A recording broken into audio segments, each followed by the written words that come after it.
हरियाणा में मोदी की रैली से पहले कांग्रेसी गुंडे क्यों हुए बेकाबू। पलवल में बीजेपी कार्यकर्ता को धमकी देने के बाद मारी गोली। क्या कांग्रेसियों की धमकियों का जवाब अपनी वोट से देगा हरियाणा। हरियाणा का चुनावी रण हर बढ़ते दिन के साथ और ज्यादा भीषण होता दिखाई दे रहा है। आज प्रधानमंत्री नरेंद्र मोदी पलवल में एक बड़ी चुनावी रैली को संबोधित करने वाले हैं, लेकिन इससे पहले एक बड़ी खबर पलवल विधानसभा से सामने आई है। यह खबर हैरान करती है कि किस तरीके से कांग्रेसी जो है वो पीएम मोदी की रैली से पहले डरे हुए हैं। जहां हार के डर से बौखलाए कांग्रेसियों ने एक बीजेपी कार्यकर्ता को गोली मारी है। जी हां, ये बड़ी खबर पलवल विधानसभा से सामने आई है। खबर ये है कि पीएम मोदी की रैली से ठीक पहले डर और भय का माहौल पैदा करने के लिए दिनेश दलाल नाम के व्यक्ति पर यह गोलीबारी की गई है और तस्वीरें आपके सामने हैं, जिसे घायल अवस्था में हॉस्पिटल में एडमिट कराया गया है। बताया यह जा रहा है कि जिस दिनेश दलाल नाम के व्यक्ति को गोली मारी गई है,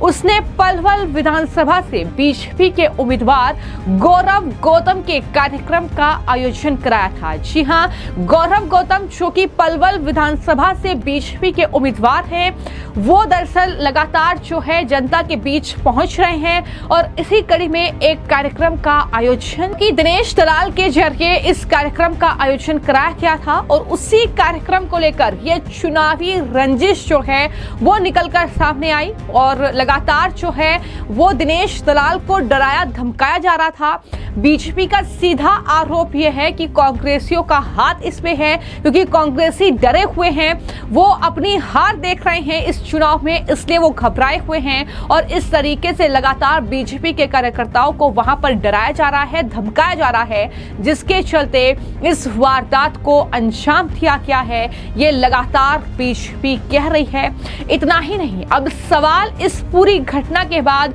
ये भी उठ रहा है कि दरअसल ये सोचिए कि अगर कांग्रेस सत्ता में आती है हरियाणा की, तो किस तरीके से अपने साथ वो दहशत का दौर वापस लाएगी जो कि कांग्रेस के राज में हरियाणा में होता था। लगातार इस चुनावी जो घमासान हरियाणा में चल रहा है, इसमें बीजेपी उन तमाम मुद्दों का जिक्र कर रही है, उस दौर का जिक्र कर रही है कांग्रेस के, जहां पर लोगों को किस तरीके से प्रताड़ित किया गया, किस तरीके से किसानों की जमीनों को लूटा गया, किस तरीके से भ्रष्टाचार हुड्डा की सरकार में हरियाणा में चरम सीमा पर था, किस तरीके से दहशत का दौर हरियाणा में था, क्योंकि वहां पर हुड्डा की सरकार में आज से 10 साल पहले जो है वहां पर जो कहीं ना कहीं दलाल थे, जो वहां पर कारोबारी थे, वो किस तरीके से जमीनों को लूट रहे थे, वहां पर हुड्डा के करीबी नेताओं का आतंक था। इस बात का जिक्र बार बार हरियाणा के मुख्यमंत्री नायाब सिंह सैनी से लेकर फिर चाहे वो पूर्व मुख्यमंत्री मनोहर लाल खट्टर हो, फिर चाहे वो बीजेपी के तमाम अन्य नेताओं हरियाणा के, वो लगातार कांग्रेस पार्टी और हुड्डा पर हमला बोल रहे हैं, उनकी सरकार को याद कर रहे हैं हरियाणा में और जनता को ये याद दिला रहे हैं कि अगर आपने उनके लिए मतदान किया, अगर आपने उनके लिए वोट किया, तो किस तरीके से आपको एक बार फिर से वो दहशत का दौर देखना पड़ेगा। ये लगातार बीजेपी के नेता कह रहे हैं। तो कहीं ना कहीं पलवल विधानसभा सीट जो कि इस बार हॉट सीट बनी हुई है, क्योंकि कांग्रेस के पूर्व दिग्गज जो मंत्री रहे हैं करण सिंह दलाल, वो कांग्रेस की तरफ से उम्मीदवार हैं, तो वहीं बीजेपी ने युवा चेहरे पर दांव लगाया है। वो चेहरा है गौरव गौतम का, जिनका सीधा मुकाबला जो है वो इस सीट पर दिख रहा है। दोनों पार्टियों के स्टार प्रचारक इस सीट पर लगातार एक्टिव हैं, चाहे वो कांग्रेस के पूर्व मुख्यमंत्री भूपेंद्र सिंह हुड्डा हो, फिर चाहे वो दीपेंद्र हुड्डा हो, वो जनसभाएं कांग्रेस के लिए कर चुके हैं, जबकि वहीं पर आज प्रधानमंत्री नरेंद्र मोदी पलवल में एक बड़ी विशाल जनसभा को संबोधित करेंगे और जाहिर तौर पर हरियाणा का विधानसभा चुनाव, जिसके लिए 5 अक्टूबर को मतदान होना है। ये दरअसल पीएम मोदी की आखिरी चुनावी जनसभा हरियाणा में होगी, जहां पर पलवल के जरिए ही वो आसपास की जो 22 विधानसभा है उन्हें साधने की कोशिश करेंगे। और जाहिर तौर पर इस दौरान बीजेपी जिला अध्यक्ष से लेकर जो मुख्यमंत्री हैं नायब सिंह सैनी वो मौजूद रहेंगे। लेकिन कौन सी वो सीटें होंगी, वो पलवल की 3 विधानसभा सीटें होंगी, फरीदाबाद की 6 विधानसभा सीटें होंगी, नूह की 3 विधानसभा सीटें होंगी, तो गुरुग्राम की 4 और रेवाड़ी की 3, इसके अलावा महेंद्रगढ़ की भी 3 सीटों के उम्मीदवार उनके साथ स्टेज पर होंगे। और यही वजह मानी जा रही है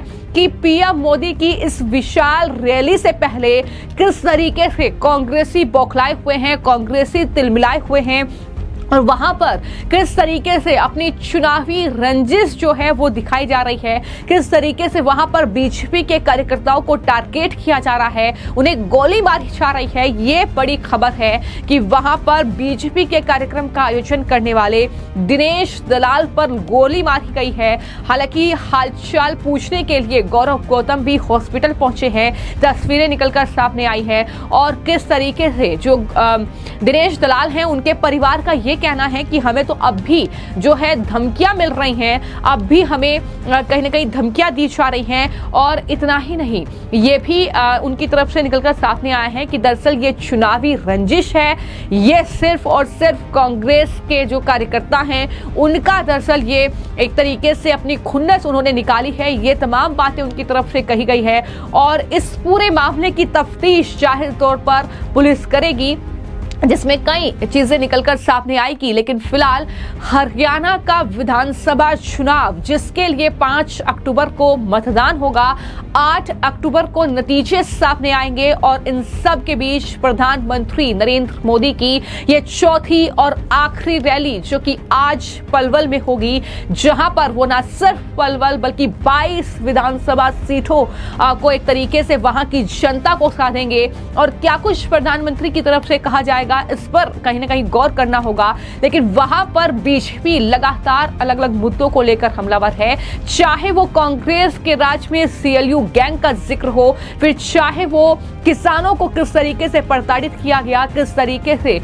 जमीनों पर कब्जा किया गया, भ्रष्टाचार किया गया, इन तमाम मुद्दों को लेकर तो हमलावर लगातार बीजेपी कांग्रेस पर है। और इसी के साथ वो याद दिला रही है कि किस तरीके की दहशत होगी, किस तरीके की गुंडागर्दी अगर कांग्रेस हरियाणा की सत्ता में आएगी तो फैलेगी। यही वजह है कि बार बार हर मंच से जो मुख्यमंत्री हैं नायब सिंह सैनी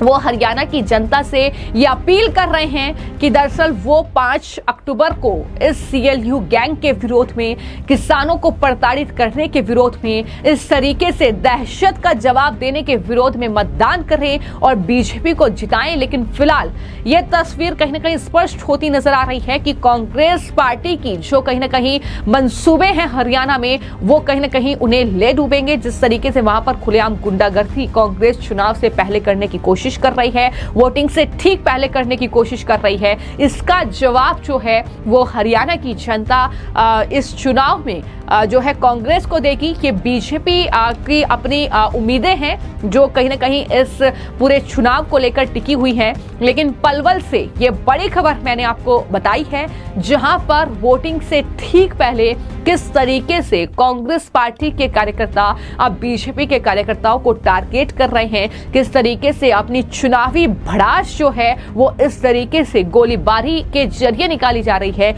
ये एक बड़ा कह सकते हैं कि एग्जाम्पल निकलकर सामने आया है कि किस तरीके से वहां पर पीएम मोदी की रैली से पहले कांग्रेस पार्टी के नेताओं को अपनी हार का डर सता रहा है। और वो डर इस तरीके से अब निकलकर सामने आ रहा है कि वहां पर बीजेपी के कार्यकर्ताओं को टारगेट किया जा रहा है। फिलहाल आपकी इस खबर को लेकर क्या राय है, हमें कमेंट बॉक्स में जरूर लिखें। धन्यवाद।